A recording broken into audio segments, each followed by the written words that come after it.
तो गाइस हमने पिछले वाले एपिसोड में देखा था जो डेगुन होता है वो सीधा किम के पीछे भाग रहा होता है और जो किम होता है वो सैमली की गाड़ी की तरफ भाग रहा होता है और फिर वो भागते हुए अपने मन में सोच रहा होता है उनकी तरफ बस थोड़ा सा और मैं इनके पास तक पहुंच जाऊंगा।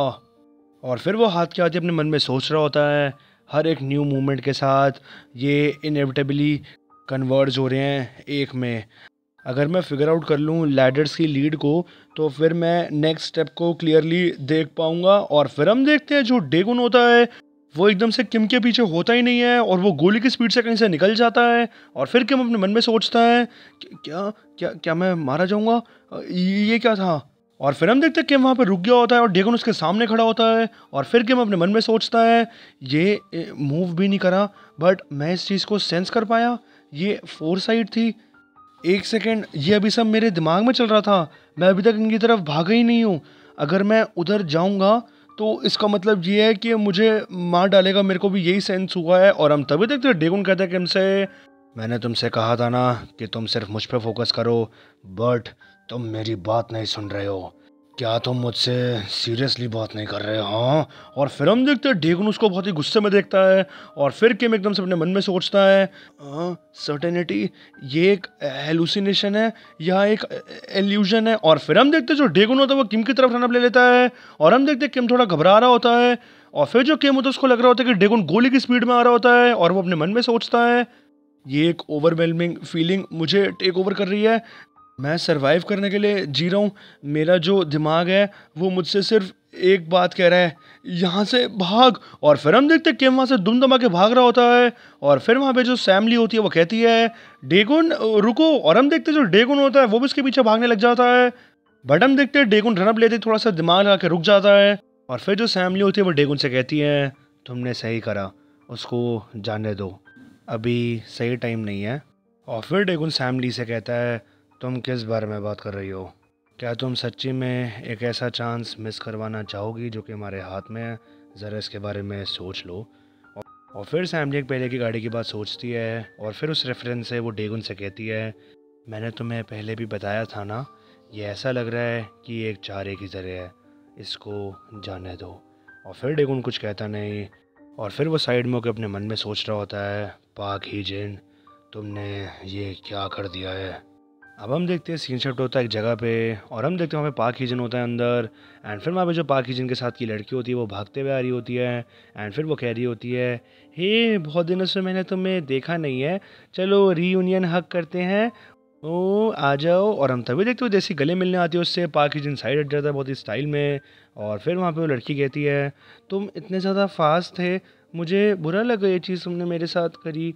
और फिर पाक हीजन कहता है इस बात को हटा के मुझे बताओ कि क्या रिज़ल्ट रहा, उसका नाम क्या था, टो, हाँ वो जो बंदा था उसकी सही बिल्ड थी जॉब के लिए बट जो उसकी इंटेलिजेंस थी वो थोड़ी सी पीछे रह गई। और तभी वो लड़की कहती है हाँ वो फेल हो गए बट मे बी जो अदर टू हैं वो सक्सीड हो जाएं।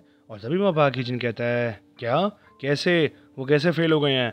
एंड फिर वहाँ वो लड़की कहती है ओह माय, सबसे पहले मुझे ये बताओ तुमने मुझसे कहा था कि तुम मुझे वो सब दोगे जो भी मैं तुमसे मांगूंगी राइट, अगर मैं सक्सीड होगी। और फिर पाकिजन कहता है हाँ बस तुम उस शब्द को बोलो, अगर तुम सक्सीड हो गई तो मैं हर चीज़ करूँगा।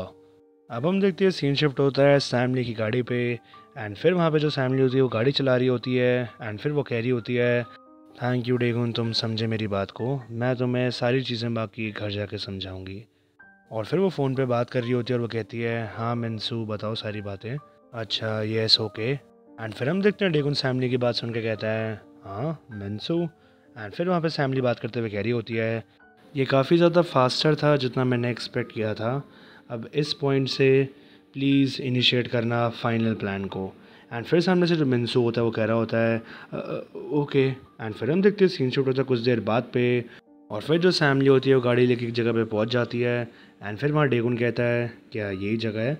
और फिर सैमली कहती है ये हमारी न्यू एंड लास्ट प्लेस है जहाँ पे हम रहेंगे, यहाँ पर आने का मतलब है कि अब इसके अलावा हम कहीं और नहीं जा सकते हैं बिकॉज़ इसका मतलब ये है कि जो अब जो गैपरेओंग है यानी कि प्रिंसिपल वो मुझे पर्सनली टारगेट कर रहा है, जो गैपरेओंग एंड जो गैपचोन कल्ट है, मैं इस चीज़ को श्योर रखूँगी कि ये ज़रूर से ज़रूर गिर जाएं। और फिर हम देखते हैं सीन शुरू होता है कुछ देर बाद पे, और हम देखते हैं वहाँ पे फर्स्ट एड बॉक्स ले आई होती है सैमली। एंड फिर वहाँ पे ईना कहती है कोई बात नहीं, मैं इस चीज़ को कर देती हूँ। और फिर वहाँ सैमली कहती हैं ठीक है, फिर ये चीज़ मैं तुम्हारे पे छोड़ के जा रही हूँ, मेरे को और भी चीज़ों को हैंडल करना है। एंड फिर वहाँ पे जो डेगुन होता है वो कहता है ईना से मैं इस चीज़ को खुद भी कर लूँगा, कोई प्रॉब्लम नहीं है। और फिर ईना कहती है एक हाथ से तुम इसको एक हाथ से मेरे हिसाब से नहीं कर पाओगे, तुम मुझे अपना हाथ दो। और फिर वो वहाँ पे उसके हाथ में दवाई लगा रही होती है और वो कहती है क्या तुम्हें दर्द हो रहा है? थैंकफुली इतना डीप घाव तो नहीं है जितना लग रहा था। और फिर वहाँ डेगुन कहता है मैंने इसको इंस्टिंक्टिवली डॉज किया था। और फिर ईना कुछ कह नहीं रही होती और काम कर रही होती है। और फिर डेगुन उससे कहता है थैंक्स। और फिर ईना कहती है कोई बात नहीं, इसको प्लीज़ मेंशन मत करो, उल्टा मैं तुम्हारी बहुत ज़्यादा थैंकफुल हूँ। और फिर वो उसको ऐसी दवाई लगा रही होती है और फिर कहती है तुमने ये देखा, मैंने तुम्हें इतने टाइम से इतना गलत समझा, जब पहले मैं तुम्हारी परमिशन के बिना तुम्हें बोलने लग गई थी एंड मैं इन्वॉल्व हो गई थी पहले उन चीज़ों में। तुमने मुझे जब भी बचाया था जब हम पहले ऐसे मिले थे, तब भी मैंने तुमसे कहा था कि तुम बाकी बुलीज़ की तरह हो। एंड ये भी कहा था कि जो तुम्हारे तरीका है कि तुम सारी चीज़ों को मार पिटाई से ठीक कर लो, ये थोड़ा सा बच्चों वाला है। इवन मैं तुम्हारे पे गुस्सा भी हो गई थी एंड मैंने तुम्हें बाकियों की तरह ट्रीट करा था। मैंने ये चीज़ कभी भी नहीं देखी कि कोई इंसान अपने सेवियर के ऊपर ही गुस्सा कर रहा है। मैंने ये चीज़ अपनी एक बार भी ज़िंदगी में नहीं देखी। प्रोबेबली बिकॉज़ मैंने अपने आप को कभी खुद से नहीं देखा। मैं तुम्हें अब उस चीज़ के लिए अपोलोजाइज़ कर रही हूँ। मैं उस स्कार्स को इरेज तो नहीं कर पाऊँगी जो मैंने तुम्हें दिए हैं, बट मैं तुमसे बहुत ज़्यादा अपोलोजाइज़ मांगना चाहती हूँ। आई एम सॉरी कि मैंने तुम्हें मिसअंडरस्टैंड करा। और फिर डेगुन उसको देख रहा होता है और फिर तभी ईना कहती है सॉरी मैं इतना ज़्यादा बात कर रही हूँ, राइट, मैं इसको जल्दी से काम ख़त्म करती हूँ यहाँ पे। हाँ, आज का दिन तुम्हारे लिए काफ़ी ज़्यादा थकान वाला होगा। आज तुम में से कितनी बार तुमने फ़ाइट करी है वैसे, तुम थोड़ा सा रेस्ट लो। और तभी वहाँ डेगुन कहता है तुम्हें ऐसे सॉरी बोलने की कोई ज़रूरत नहीं है। ऑल्सो ये कोई मिसअंडरस्टैंडिंग नहीं थी, तुमने मुझ में पहले वही देखा जो मैं हूँ। और फिर ईना कहती है हाँ। और फिर डेगुन कहता है जब मैं छोटा था तो मुझे काफ़ी ज़्यादा बुली किया जाता था और इसका कोई भी बहुत बड़ा रीज़न नहीं था। और फिर हम देखते हैं सीन शिफ्ट होता है पास्ट में और हम देखते हैं डेगुन छोटा होता है, वो क्लास में आ रहा होता है। एंड फिर वहाँ पे सारे बच्चे उसका मजाक उड़ा रहे होते हैं और एक बच्चा कह रहा होता है इसमें से कितनी बदबू आ रही है, ज़रा इसको देखो, तुम अपने कपड़े नहीं धोते हो क्या? एंड फिर दूसरा बच्चा जो बैठा होता है वो कह रहा होता है ये कितना गंदा है, इसमें कितनी बदबू आती है। एंड फिर डेगुन प्रेजेंट में साइमल्टेनियसली बता रहा होता है ईना को ये इस वजह से होता था क्योंकि मेरे जो कपड़े थे उसमें स्मेल आती थी, या फिर मैं थोड़ा ज़्यादा खाना खाता था। और फिर वहीं पे पास में डेगुन खाना खा रहा होता है एंड फिर वहाँ पे बच्चे उसका मजाक उड़ाते हुए कह रहे होते हैं जो ये लंच है वो कितना बेकार है, इसका ज़रा इसको देखो तो, एंड ज़रा इसको देखो कैसे ठूस ठूस के खा रहा है, तुम क्या कोई भिखारी या कुछ हो क्या? एंड फिर दूसरा बच्चा कह रहा होता है मैं पक्का कह सकता हूँ कि ये पक्का भिखारी होगा, तभी तो यहाँ पे जो मुफ्त में खाना मिलता है ये इसको ठूस ठूस के खाता है। और फिर वहीं पे पास में बच्चे वापस उसका मजाक उड़ा रहे होते हैं एंड फिर एक बच्चा कह रहा होता है हाँ ये सिर्फ एक मजाक है, देखो तो ज़रा तुम बेवकूफ़ बास्टर्ड, ज़रा स्माइल कर दो। एंड फिर वहाँ पे डेगुन बचपन में कह रहा होता है तुमने ये क्यों किया मेरे साथ? और फिर वहाँ डेगुन साइमल्टेनियसली नीना को कह रहा होता है और इस वजह से भी मैं बुली होता था बिकॉज मुझे गाना गाना नहीं आता था, काफ़ी सारे रीज़न्स थे इसके जैसे, और क्योंकि बहुत सारे रीज़न्स थे मेरे को बुली करने के, तो सारे बच्चे मेरे को अलग अलग तरीक़ों में ही बुली करते थे। और फिर वहाँ पे एक पास में जो बच्चा होता है वो डेगुन के ऊपर पेपर फेंक रहा होता है, रेजर्स फेंक रहा होता है। एंड फिर वो वहाँ पे कह रहा होता है उससे जो तुम्हारे में से स्मेल आती है वो जाएगी नहीं क्या? हाँ, तुम्हारे ऊपर मैं कितनी भी चीज़ फेंक लूँ तुम्हारे में से स्मेल नहीं जाने वाली। एंड फिर वहीं पे कुछ देर बाद में भी जो वहाँ बच्चे होते हैं उसको तंग कर रहे होते हैं एंड फिर वो कहते हैं ओए तुम्हारा जो बैग है ना वो ग्राउंड में पड़ा है, वहाँ पर जाके ज़रा उठा लेना। एंड फिर दूसरा बच्चा कहता है ओ क्या बाहर बारिश नहीं हो रही है? और फिर पहला बच्चा कहता है अरे नहीं नहीं बारिश नहीं, बस थोड़ी सी ड्रिजल हो रही है। और फिर डेगुन इस बात को पास में सुन के काफ़ी हैरान होता है और वो भाग के जाके अपना बैग लेने जा रहा होता है। एंड फिर वहाँ टीचर कह रहे होते हैं तुम कहाँ जा रहे हो? और फिर वहाँ डेगुन पास में कहता है मेरा बैग सर, उन्होंने बाहर फेंक दिया था मेरा बैग। और फिर टीचर वहाँ उसको देखते हैं और फिर वो पलट के कहते हैं तुम्हें अपने सामान के लिए रिस्पॉन्सिबल होना चाहिए ना। एंड फिर जो वहाँ टीचर होते हैं वो उसको उल्टा डांट देते हैं। और फिर डेगुन काफ़ी मायूस हो जाता है पास में। एंड फिर वो ईना को बता रहा होता है आई गेस इवन जो अडल्ट्स थे उनको भी मुझसे फ़र्क नहीं पड़ता था एंड वो भी मेरे को बुली ही करते थे। और फिर डेगुन कह रहा होता है टू बी ऑनेस्ट, जो मेरे साथ होता था वो मेरे को इतना बुरा नहीं लगता था। इवन जो एक छोटी मोटी बारिश है वो भी सूख जाती है अनटिल वो डैमेज ना हो। मैं काफ़ी टाइम से अकेला ही रह गया था। एंड फिर हम देखते हैं डेगुन वहाँ पिक्चर में अपनी मम्मी को देख के रो भी रहा होता है वहाँ। और फिर डेगुन प्रेजेंट में कह रहा होता है ईना से बट फॉर्चुनेटली उसके बाद सारी चीज़ें ठीक हो गई थी, बिकॉज़ उसके बाद जो भी मुझे बुली करता था मैं उसको अपने तरीके से हैंडल करता था। पंच बाय पंच हर चीज़ ऐसी सॉल्व होती थी। ये सिर्फ एक पंच था जिसने मुझे सेव करा। आई थिंक तभी सारी चीज़ें वहाँ स्टार्ट हुई थी। तभी मैंने स्टार्ट करा था अपने मुक्कों को यूज़ करना जिससे मैं सरवाइव कर सकूं। मैं और ताकतवर बनता गया ताकि मैं सरवाइव कर सकूं। एंड वो जो स्ट्रेंथ थी वो वायलेंस बन गई। एंड फिर इन्हें सारी बात सुन के उसकी आंखों में आंसू आ जाते हैं।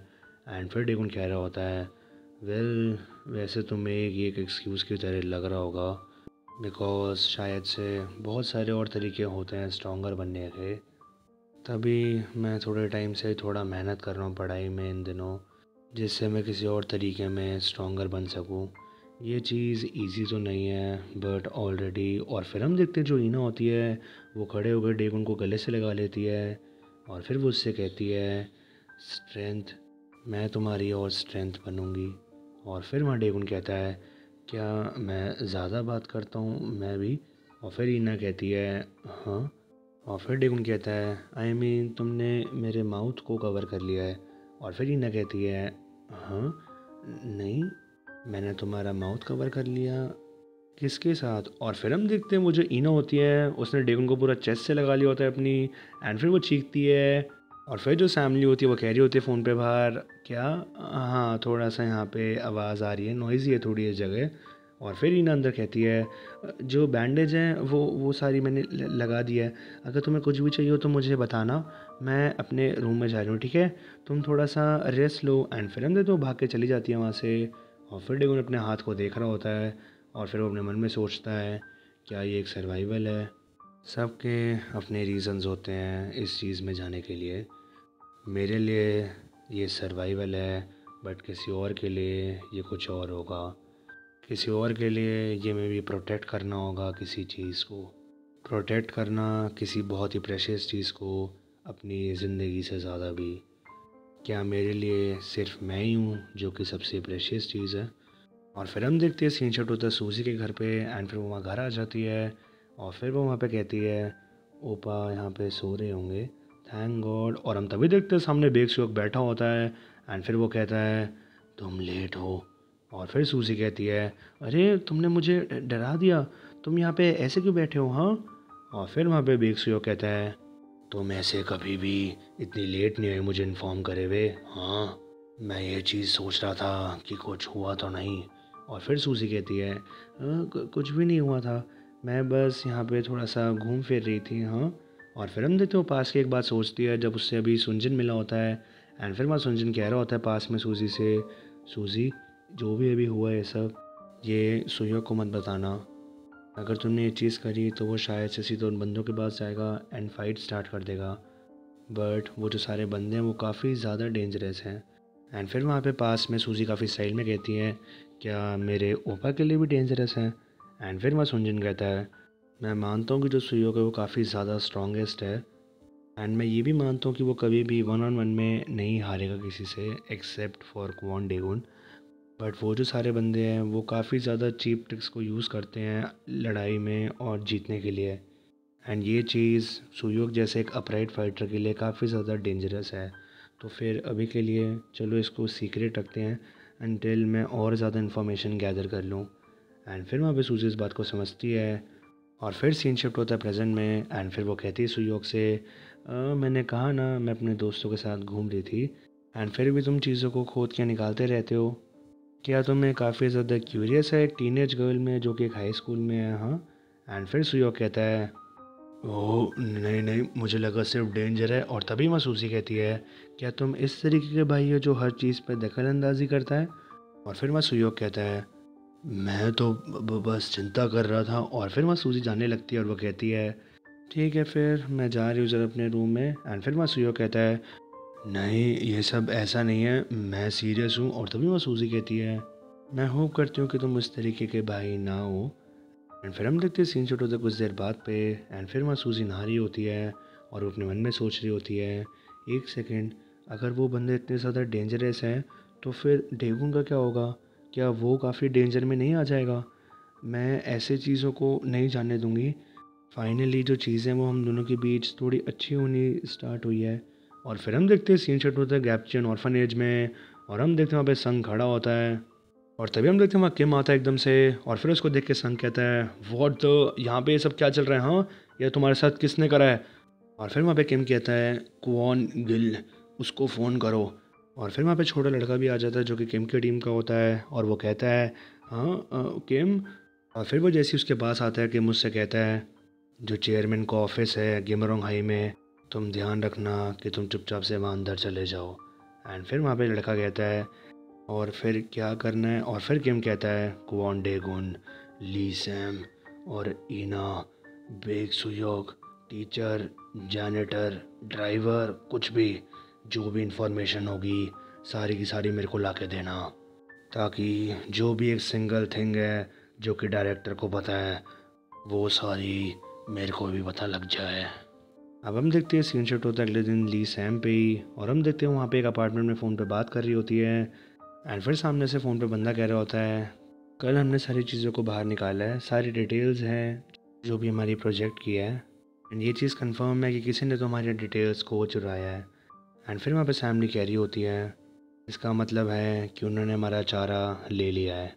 ये चीज़ तो अभी सिर्फ बिगनिंग है, सो आई होप तुम्हें समझ आएगा कि तुम्हें अब अगला स्टेप क्या लेना है, ठीक है?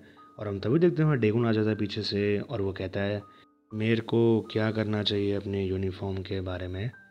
और फिर सैमली कहती है किसके बारे में? ओ राइट, तुम अभी स्कूल तो अटेंड नहीं कर सकते हो। और फिर डेगुन कहता है क्या? बट जो परफॉर्मेंस एवेल्यूएशन है वो आज ही है, तो अब हमें क्या करना चाहिए?